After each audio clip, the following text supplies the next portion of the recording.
Hi there, this is Ann O'Brien, intuitive teacher and author. I want to talk with you today about how to move on energetically and also make sense of your psychic relationship connections. So I've been pondering this idea, what does psychic no contact look like? You hear a lot about how to move on from a relationship, and sometimes the advice is to go no contact, or even if you physically just aren't around somebody anymore and you physically ended things, or you're physically not in a relationship, maybe they are around but you're not in a relationship, and yet there's an energetic relationship that's still happening. What do you do about that? So if you've been struggling to move on from one of these types of relationships, maybe it's a relationship that's ended. It could be a relationship you realize is not serving you. You might have even realized it's toxic. This person may be narcissistic. They may have an addiction. They may just not have the capacity to meet you. They may be clearly off balance. Or it could be as simple as realizing that you two want different things, or that there's no real potential in real life for whatever reason. You guys aren't in a place to practically make it work. Maybe they've let you know they're not interested, or they're not going to go for this, or they might have had every opportunity. You've given them indication that you're interested, you've been around, you've flirted, whatever, and they haven't moved forward. So what do you do if in any of these cases you know it's not actually happening on the ground in 3D, but you're still thinking about them? So you could have done things. You hear all this advice about how you end the physical relationship. Maybe you've stopped communicating. Maybe you've unfollowed or even blocked them on social media. And a lot of people ask me, and they come to me and they say, why do I still feel so connected to this person? I can't shake it. I can't let go. I wake up with dreams of them, or I imagine I'm having a conversation with them. And meanwhile, life is going on. You're doing all these other things and they're not anywhere near you, but they're there. I don't know if you've been there. I've certainly been there. Maybe you get spontaneous impressions of what's going on in their life. You have a flash. You feel like you're still tracking them or tuned in somehow, and you're trying to let go, and you wonder, how do I do that? On the other hand, some people want to let go, or I got to let go. I don't know how. Some people I talk to will actually indulge in these things for years, including some psychics, some people that are very in tune with the spiritual world. It's easy to go years and be like, wow, this psychic relationship is so real. It seems real. And if you're really in tune with that realm of life, that does mean something. It's not happening. It's not real. It is real on one level. But it can be very damaging, and you can miss a lot of actual real opportunities for your body and for your life if you stay up here all the time in this psychic relationship that's not actually doing anything or becoming anything on the physical.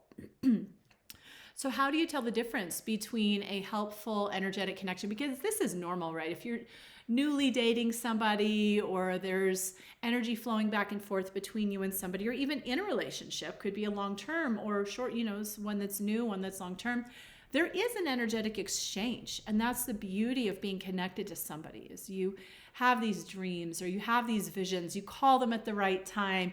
There's this extra dimension that's lovely to have. But how do you know when this is helpful versus one that is toxic? And then what do you do about it? What do you do about it if you realize, oh, I went too far down that road, or I like this, but it's not actually happening, and now what? Or I know it's not good for me, but I don't know how to stop this other part. So one of the things that differentiates me from the average psychic or intuitive person is I will always advise you to keep your life balanced. I never want you to go so far out into the ethers that you're not able to function, whether it's health, money, relationship, whatever area of life that actually matters. Your energy, your life force, this is the most precious thing that you have. And when you think about somebody, part of you goes there, and vice versa. If they think about you, a part of them will go to you. And when you hear a voice, or you get a psychic impression or a message, sometimes it's picking up on somebody's actual thoughts, and sometimes it's a vision or a voice message that seems like it comes from a guide or a spirit, or it pops into your consciousness.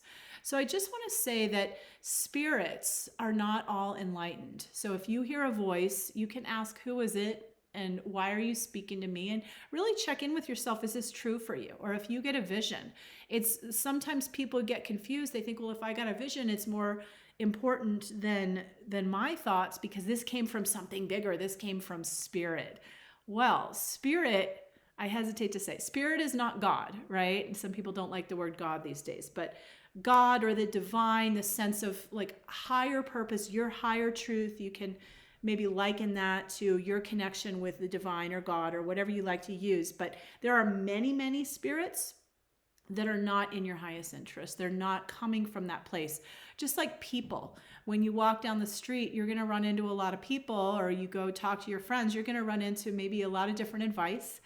And some of it may be very unconditionally giving to you, and it might be coming from a very pure and clear and clean place. But a lot of it, most of it, will be filtered through that person's assumptions, beliefs, their personal experience, and their own interests. Just like those people that you know, spirits are the same. So when you hear a voice or get a message, you can't just decide, oh, I should do that. That's right for me, because you have to check it with your higher self.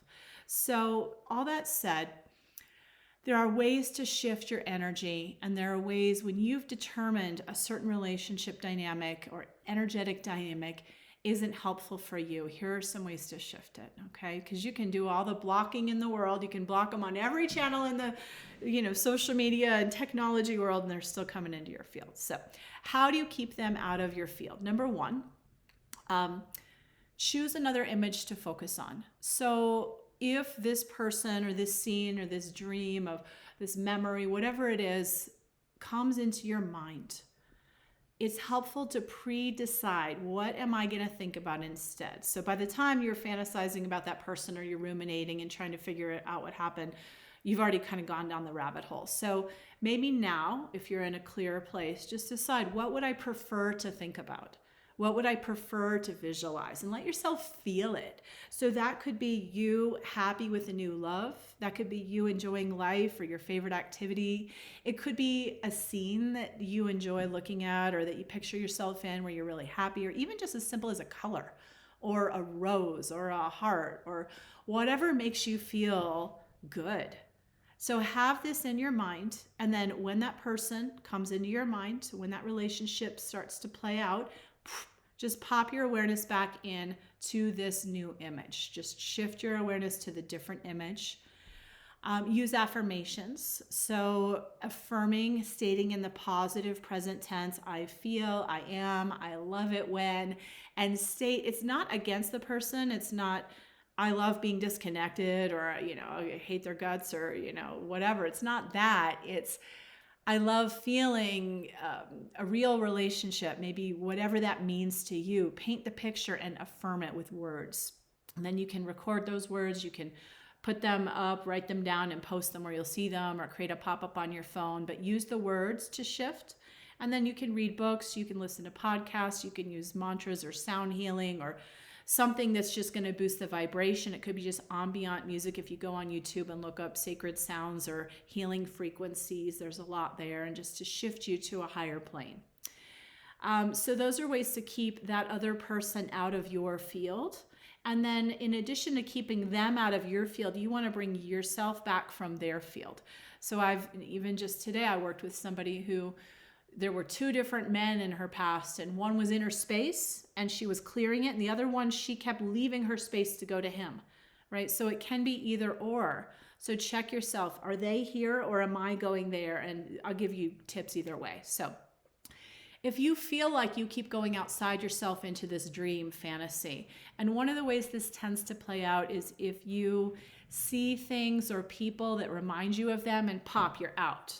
Or if you have a repeating thought, story, or picture and you go out into that scene, this is a way, I'm going to give you a technique to call yourself back when these cues happen. So these visual cues, like you go to that place where you used to hang out, that restaurant you ate at, the neighborhood they lived in, or the workplace that you shared, or whatever it was. Oh, there they are. I popped out again. I'm in the past. I'm in a memory. I'm in their space. So you can call yourself back. And I'll just share, I did this once many years ago. It was funny. It was right before I met my daughter's father. And I had just ended a relationship. The guy had ended a relationship that I was dating. The boyfriend I had ended it with me right before I met my daughter's father. And it felt very abrupt and very shocking because I was ready to have a baby. Looking back, he wasn't the right one to have a baby with. And it worked out perfectly. But in the moment, I was just like shocked. And so I was like, I have got to clear this and I have to call my energy out of this so I can move on because clock is ticking. I'm ready to have a baby. So I actually went to every place that I had a memory with him. And this was a fairly small city that we had lived in. I didn't live with him, but that we had been dating. So I was able to go, I didn't go in, but I went to his apartment building and I went to his workplace and I went to the places we went on, especially like our first dates or important dates or times that we had shared together. And every place I went to, I did this technique. Okay, so what the technique is you will imagine above your head a giant golden sun, and you can imagine it like 3 times as big as your physical body. And imagine there's a magnet in the middle of the sun, and that magnet will call your life force back from that person, from those places, from those memories, from those future projections and visions and fantasies and hopes and dreams and fears and all of it, anxieties. What happened? Calling all your energy back. And then imagining the gold sun is full of your life force. You're not calling back the content of what happened. You're certainly not calling back the pain, problems, etc. You're not calling that person in. You're calling yourself back. You're calling your power back out of it all. And just your pure life force that you gave and that you invested in all those people, places, and times that are not actually happening now. And then pop your sun and let it flood your body from head to toe. Let it fill you physically, energetically, all around you. And you can sit down and take some time and meditate and do this. Once you get good at it, once you get the hang of it, you can do it on the fly. So I've done it before while I'm driving and I notice, I went into this anxiety or I went into this what if or wondering or, I better come back. I'm driving. I got to drive safely. Right? So you can do it in moments like that. Obviously pull over if you need to, be safe. But the point is, once you get it, it doesn't require sitting down and closing your eyes. This can be something that's in your consciousness. And then lastly, I'll just say go out and do new things, meet new people, do things that inspire you. When your space is full of something else, then that energy will fade away with that, I want to call it energy lover, with that fantasy relationship or with that past person that you need to fully cleanse from. So I hope this is helpful. If you would like more, I do have a book called A Woman's Guide to Conscious Love, Navigating the Play of Feminine and Masculine Energy in Your Relationships. And it does have a lot of exercises like the gold sun that I just gave, a lot of energetic practices, both meditations, writing exercises, other energetic practices and creative activities you can do. So it's a discussion plus a workbook so that you can shift your energy and love. It's on Kindle, Audible, and paperback. And you can find it at AnnO'BrienLiving.com. And if you'd like one-on-one support, I'm happy to look at your specific situation and give you my energy read on it and then help you bring your energy back and clear that person out if you feel like you need more personalized support and help you reclaim your own energy for love and real life. Thank you. So don't forget to subscribe, like, or follow this channel. Feel free to share it if this feels relevant for you or if you know somebody who could use this. I would so appreciate if you share it.